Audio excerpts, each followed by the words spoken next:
guys, to the person who wants me to do that Edward video, Green Ninja Lloyd, I'll get to it when I can. It's an hour long. And yeah, I'll get to it when I can, I promise. So, without further ado, let's get started. I found a funny one called Percy's porridge. So I figured we'd do that one today. So let's get started. I'm going to skip the intro because I don't want a copyright claim. That controller came to see them. "I know you don't mind hard work," he said, "but you can't be everywhere at once. You need some help on the branch lines." The Scottish twins were grateful. "I have a plan," the fat controller told them. Where's this going? He went to see a friend who lived in Gloucestershire and explained the problem. Are they going to get Percy? Who's that? Bill and Ben? The friend took him to meet Wilbert, a smart Wilbur. blue saddle tank engine with 6 wheels.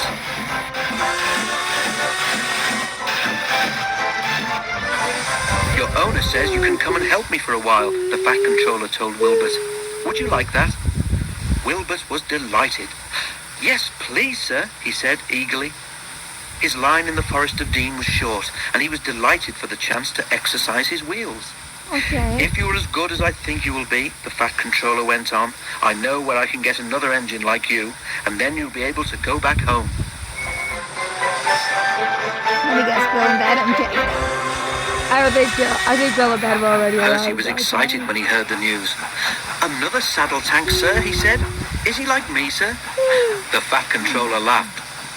"He's bigger and stronger than you, Percy," he said. "Besides, you can manage your trucks. I want him to help Duck, so I'm afraid you may not even meet him." Oh, poor Percy.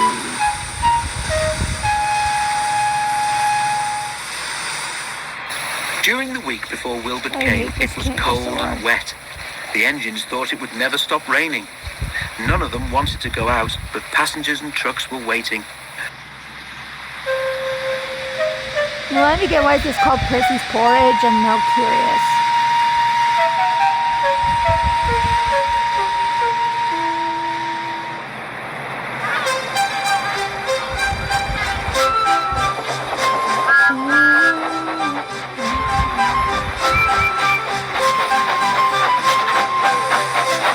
"Just the sort of weather when you need porridge for breakfast," laughed Percy's driver.